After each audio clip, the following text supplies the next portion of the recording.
Our top focus in this broadcast remains the Russia-Ukraine war. Russia has demanded that Ukrainian forces holed up in a steel plant in Mariupol lay down their weapons, while Ukraine's forces have repelled attempted advances by Russia on the Donbas line of control, and all this according to the UK Defence Intelligence. Eastern Ukraine is now fast emerging as a new frontier in this war.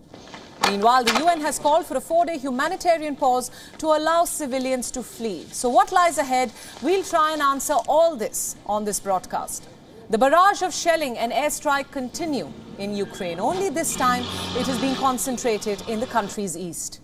Ukraine has said that the new assault has resulted in the capture of Kreminna, a town of 18,000 people in the Luhansk region.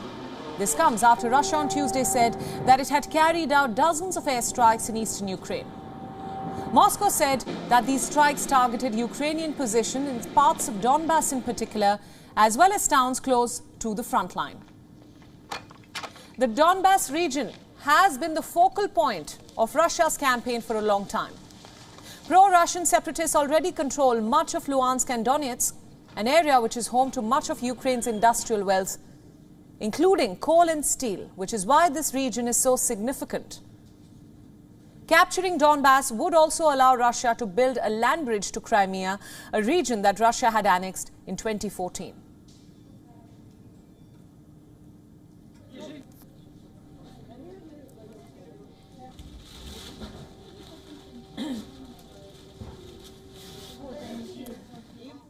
Now, to discuss what's happening in Ukraine and where this war is headed, I'd like to introduce my guests on this broadcast. We are now being joined by Oleksiy Melny from Ukraine, who is a co-director of Foreign Relations and International Security Programs at the Razumkov Center.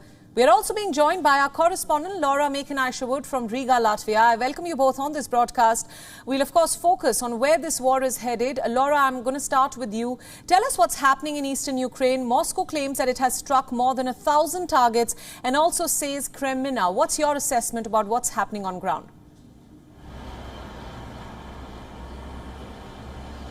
Well, of course, this is the next phase of this conflict. President Zelensky has said, also Russia saying as well, that it is in its next stages within this war. There has been a gathering of troops in the east of Ukraine, pushing into Donbas. They are trying to take over that land, to break it away from the rest of Ukraine and take it under Russian control. Now, those attacks on that area have been intensifying, but intelligence officials saying that Ukraine are trying to hold their ground there. They are repelling some attacks, and their sheer grit and determination essentially is what is holding them out. There's around 40 to 50,000 Ukrainian defence forces on the ground in Donbas. They are said by Ukrainian officials to be some of the most hardened fighters that they have, given their history of trying to take on separatists there in the past. Now, this leaves, of course, a big question about the comparability of weapons.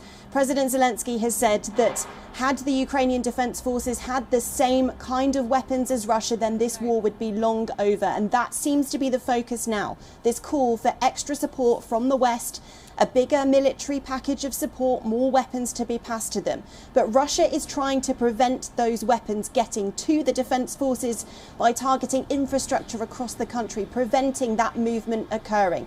And that appears to be the continuing tactics, I suppose, that Russia is employing. While they're focusing the majority of their effort on the east, they're also focusing precision strikes on other areas to try to prevent that movement. Absolutely. Laura, you've spoken about the need for weapons and the difficulty in weapons reaching Ukraine.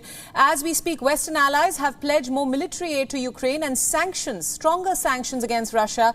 But so far, from what we've seen, sanctions have been ineffective in deterring Russian aggression. So what's your take?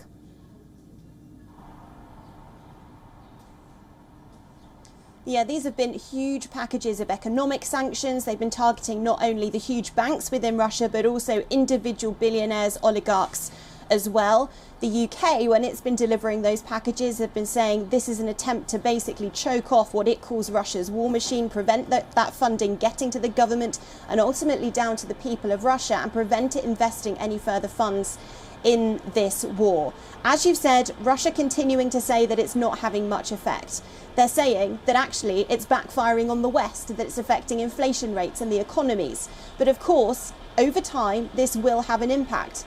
because they are banning exports and imports of important goods that are vital for sustaining the Russian economy.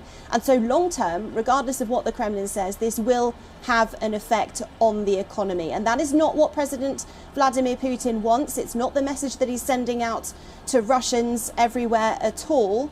But it will happen. Absolutely. Laura, thanks so much for all those inputs. Thanks for joining us on this broadcast.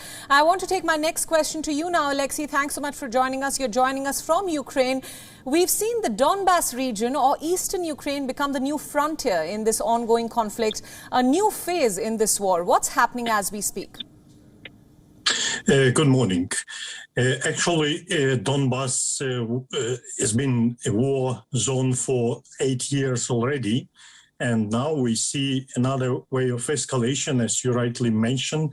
But this is a radical change of the Russian strategy, which was applied 2 months ago to destroy or to occupy the whole Ukraine. At least their main goal was to to occupy the Ukrainian capital of Kiev. But then Russians failed due to the effective resistance of the Ukrainian armed forces and Ukrainian society.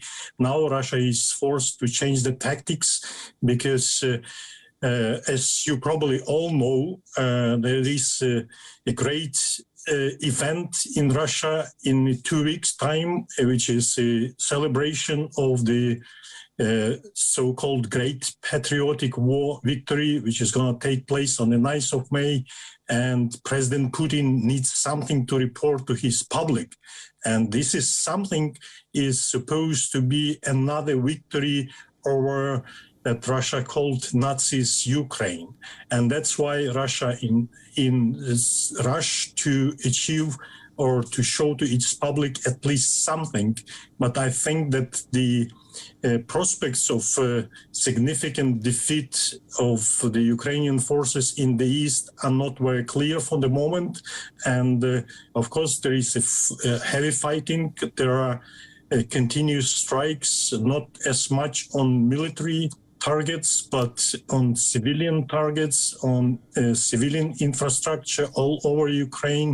And of course, Ukrainian forces have not wasted time during this almost 2 months since February 24. And I think that Russia will face another unpleasant surprise in the east in the nearest couple of days or weeks.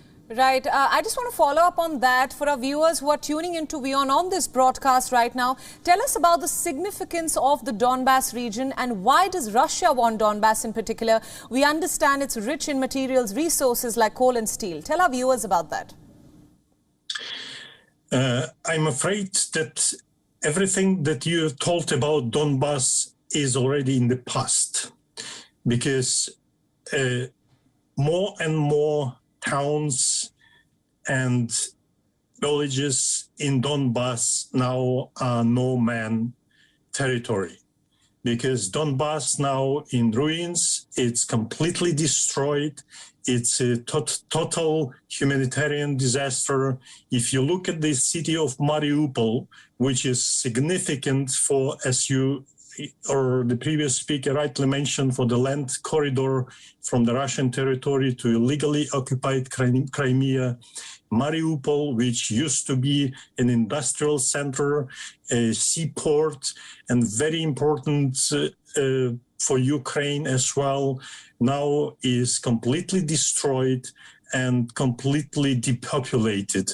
Right. 350,000 people, most of them either left the area or been killed or remain in shelters with very low chances to survive. So I don't see any military or political reason for Russia to continue fighting for Donbas. There is the only reason, which is rather irrational, is to use Donbas for this symbolic victory and again, like a forepost for further actions to destroy Ukraine as a nation, as a state. Right. Alexei, thanks for saying that. You've clearly said that the significance of taking Donbas is purely symbolic at this point for Russia. And you've mentioned Mariupol, and I want to discuss that.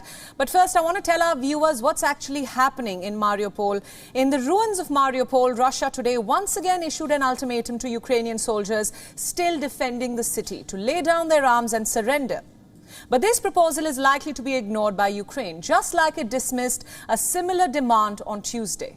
While the urban areas of Mariupol are reportedly under Russian control, Ukrainian fighters are holed up in a sprawling steel plant, the last frontier of the defenders of Mariupol. According to a Ukrainian presidential advisor, Russia was hitting the steel plant with bunker-buster bombs. President Zelensky has now acknowledged the same and said that the situation in the southern port city was as severe as possible. Alexei, thanks for staying on. Tell us about what's happening on ground right now, specifically in Mariupol, a crucial port city when it comes to this war. As we just told our viewers, the President Zelensky has said that the situation in Mariupol remains as severe as possible.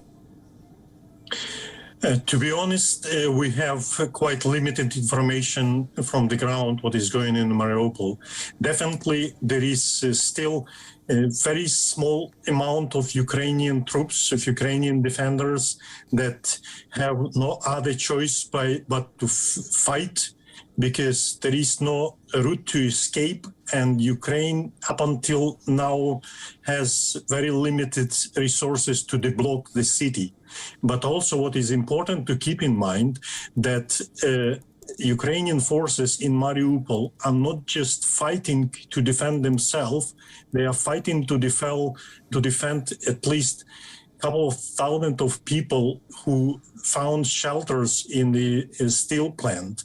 And that's why, I mean, those people are also afraid to leave the shelters, because there is no way to flee to Ukrainian government-controlled territories.